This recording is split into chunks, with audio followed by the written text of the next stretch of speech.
sinasagawa natin field test. I'm very happy with the test. Ngayon, alam ko handa-handa na ang mga plano ko. So what's next? Thank you naman si Captain Morgan. Baba yan! Yes!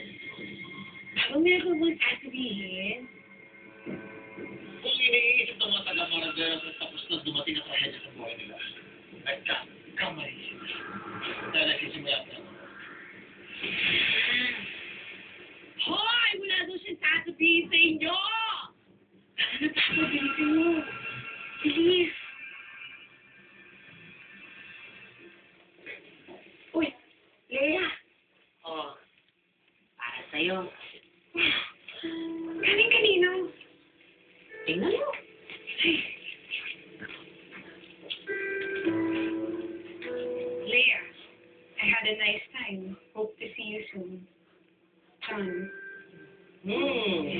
Naliligaw na ba yun sa'yo?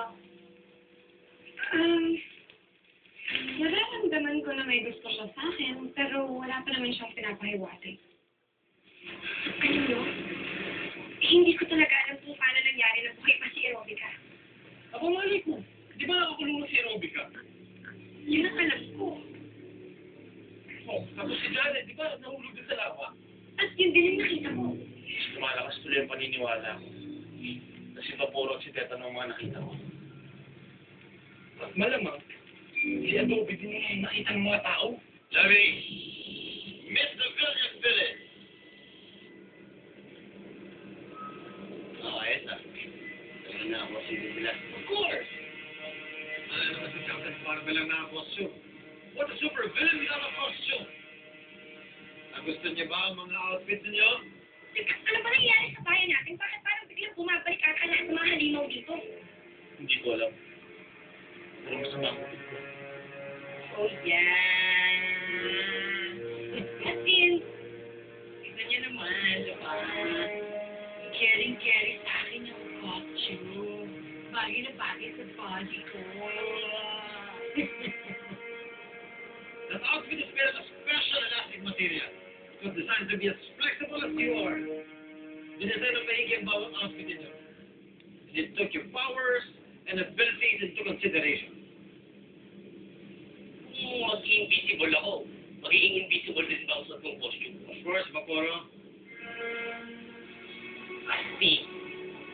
Larry, mataga-complex na mo lang ako. Alam ko that this will be the beginning of a bright future for all of us. And a dark ending for Captain Bucket. Sa palagay niyo, ano kaya ang dahilan kung bakit biglang sabay-sabay nagkikikutan ang lahat ng mga naging kaaway mo? Baka naman nag-team up sila para tutulungan sa atin. Master, sabihin ko para mas maging effective ang grupo natin. Kailangan natin ang leader. Kumbaga sa basketball, meron team captain. Yan mismo ang kapatid ko. Pero paano mangyayari yun? Hindi naman sila magkakakilala. Epal-epal ka dyan eh. Bobo-bobo mo naman. Sino Bobo? Tama na nga yan. Kung ikaw, ha? Bakit kasi gusto mo maging leader? Alam mo po sa'yo, kasi tignan mo naman, isipin mo, ha? Magiging leader ka, payat-payat mo. Tapos invisible ka ba? Mayroon bang leader na lagi wala? Alam mo yun? Diba? Paano sila nabuhay sa kanaya? May utak sa likod ng lahat ng ito. Eh, kung ako please, tatakalin mo ng babae mo, diba? Diba? Ako na lang, kasi babae ako. Freshness kasi, freshness. Pagka ang leader, babae. Sino ba ang may resources at advanced technology para may sagawa ang lahat ng ito? Sino ba ang may matinding motibo para patayin ako? Ang wala yan. Huwag na kayo magtalo. Wala sa inyo ang magiging leader. Nakalasyar pa posisyon ngayon, para sa akin. Paul! Ano ginagawa mo dito? Papunta talaga ako sa inyo eh. Nabalitaan ko kasi na nilusod daw yung eskwela niya. Gusto ko sana tiyakin na ligtas ka eh.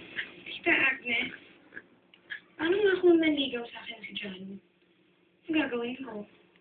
Abay, ewan ko. Bakit? May gusto ko na ba sa kanya?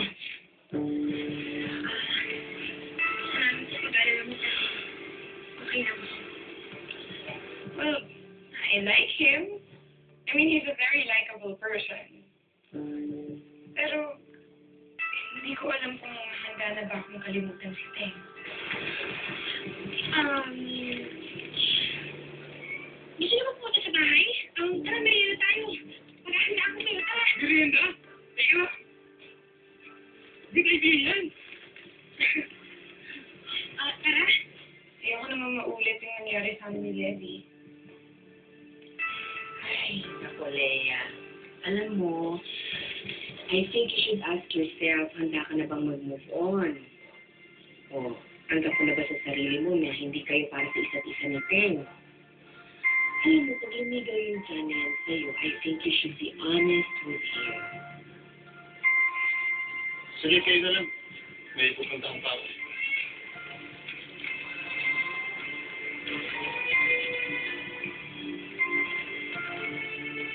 Kip, okay ka lang? Bakit mo ba pupunta tayo sa LA? Okay na sige ba na? Levi, mahal ko na kayo sa Teng. Ito na ako eh. Halika na.